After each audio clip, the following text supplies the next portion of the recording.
तो हेलो दोस्तों, आपको स्वागत है फिर से मेरा एक नया ब्लॉग में। मैं हूं रोजेश, आप देख रहे हैं रोजेश कुमार विलेज बॉय।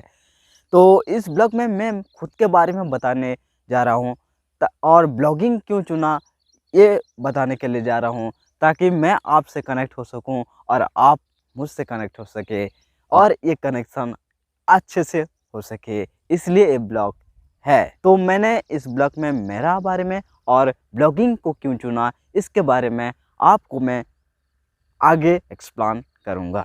तो चलिए शुरू करते हैं मेरा बचपन की स्टोरी से। तो मैं बचपन से ही शर्मीला था और किसी से बात भी नहीं करता था। और मेरा डेली रूटीन ये था कि मैं सुबह उठा, नहा के स्कूल गया, स्कूल से आया और कहीं घर में कुछ खाना पाना खा के पढ़ा तो पढ़ा, नहीं तो फिर सो गया। ऐसे ही गांव में तो 7-8 बजे सो जाते हैं। यही रूटीन 10th तक चला, मैं किसी से मिला ही नहीं। तो मैं 10th पास हुआ अच्छे नंबर से, तो कॉलेज में एडमिशन हुआ। तो ऐसे कॉलेज में एडमिशन हो गया कि जहाँ की भाषा मुझे समझ में नहीं आता था। उड़िया बोलते थे उस टाइम, उड़िया और हिंदी मुझे नहीं आता था। तो मैं लोकल लैंग्वेज जैसे कि हमारे यहाँ संबलपुरी बोलते हैं। तो ये हुआ कि मैं और गुमसुम हो गया। तो उस टाइम का एक स्टोरी याद आ रहा है, मैं बता रहा हूँ। मैं ऐसे किताब खोल के बैठा था, फिजिक्स का, ऐसे इतना मोटा होता है, ऐसे खोल के बैठा था। और किसी दोस्त के पापा आए, सारे दोस्त उनसे मिले और मिल रहे हैं, बातचीत कर रहे हैं, कैसे हो, कहाँ से हो। सब नए नए हैं तो अलग अलग खुद का इन्फॉर्मेशन दे रहे हैं। मैं ऐसे ही किताब खोल के बैठा था।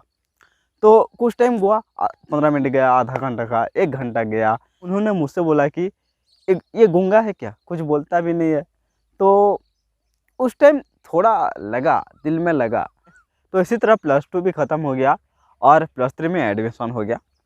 तो मैं ये बात बता रहा हूँ कि 2000 हाँ 2011 की है। 2011 में मेरा पास था नोकिया 77 क्लासिक का मोबाइल। तो मैंने जीमेल तो खोल लिया था। उस टाइम एक सडनली आया ऑरकुट, जो सोशल मीडिया पहला प्लेटफॉर्म मुझे जितना पता है वो ऑरकुट आया। तो उससे हम चैट कर सकते थे किसी अननोन पर्सन से। तो यूँ हुआ कि मैंने ऑरकुट अकाउंट खोल लिया और जैसे कि हाय हेलो ये सब बोलते हैं, वहीं से स्टार्ट हुआ। तो कुछ दिन के बाद गया कि नहीं, मुझे कुछ दिन के बाद पता चला कि नहीं, फेसबुक भी ये होता है, ऐसे फ्रेंड बनाकर बातचीत कर सकते हैं। तो मेरे लाइफ में फेसबुक हुआ। और हाँ, उसी टाइम ट्विटर भी हुआ करता था, लेकिन मैंने आज तक ट्विटर अकाउंट नहीं खोला है और उससे नहीं कनेक्ट हुआ है। तो इसी तरह फेसबुक के साथ साथ ग्रेजुएशन भी ख़त्म हो गया। तो यहाँ पर एक सवाल आता है कि एक ग्रेजुएशन ख़त्म होने के बाद मैंने खेती को क्यों चुना। ग्रेजुएशन ख़त्म होने के बाद मैंने खेती को क्यों चुना। तो कहानी इस तरह की है। 2013 की बात है और उस टाइम मेरे माँ चली गई। यूँ लगा कि आप 10 साल बाहर में रहो और आप घर में आए तो और एक मेंबर खो दिए। तो हम और किसी मेंबर को खोना नहीं चाहते थे। आप जॉब की अप्लाई करो तो बाहर में सर्विस करने के लिए पड़ेगा, तो ये हमें मंजूर नहीं था। तो पापा खेती कर रहे थे, भैया भी खेती कर रहे थे, उसी के साथ हम भी जुड़ गए। खुश थे, बिंदास थे और कोई टेंशन में नहीं था। तो खाने को मिल रहा है, पहनने के लिए कपड़ा मिल रहा है, रहने के लिए घर है, सब कुछ है, फैमिली है आपके पास, और क्या चाहिए। तो सवाल ये आता है कि यूट्यूब में आकर ब्लॉगिंग को क्यों चुना। वो ये बता दूं कि मैं यूट्यूब में किस तरह का वीडियो देखा करता था, ताकि मेरा इंटरेस्ट आपको पता चले। तो मैं मोटिवेशनल कैटेगरी में आए तो मैं संदीप सर का देखा करता था, विवेक बिंद्रा का देखा करता था। बैटरी कैटेगरी में आते हैं तो शैलेश लोढ़ा, मनोज मुंतशिर, कुमार विश्वास, इनका ज़्यादातर वीडियो में देखा करता था। और कॉमेडी में आए तो कपिल शर्मा का वीडियो ज़्यादा देखा करता था।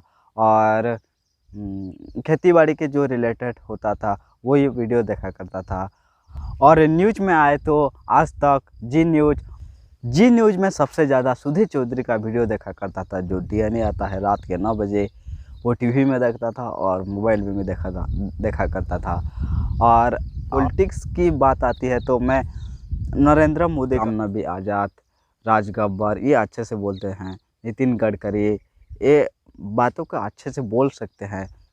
ये बोलते बोलते कि मेरा खुद का सवाल मैं भूल गया। मैं ब्लॉगिंग क्यों चुना, तो मुझे लगा कि कुछ कंट्रीब्यूट करना चाहिए देश के लिए, समाज के लिए, या इंसान के लिए, या इंसानियत के लिए। तो आप कुछ ऐसा करो ताकि आप लोगों को फॉलो करें और उससे उन लोगों का भी भला हो।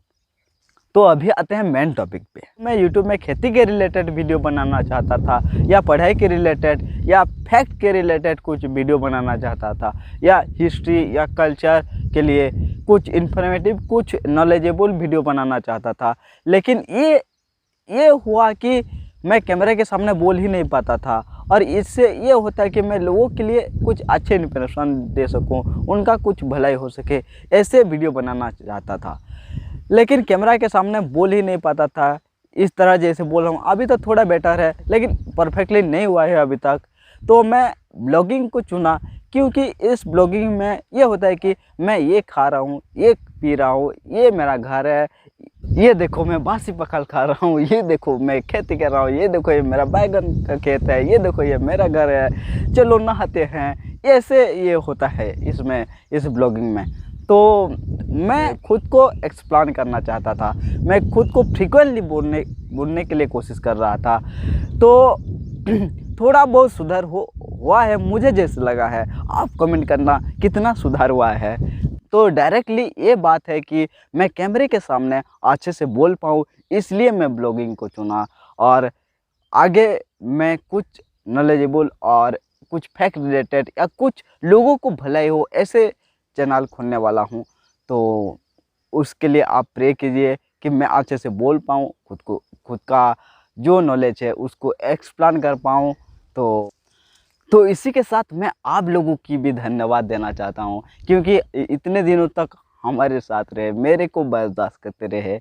मुझे पता है आप मेरे से बहुत कुछ एक्सपेक्ट करते हैं, वो मैं आपको दे सकूं, तो आप मेरे लिए प्रे कर सकें। मैं आपको धन्यवाद करता हूं।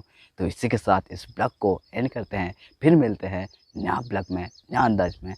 टाटा, बाय बाय, जोहार, नमस्कार।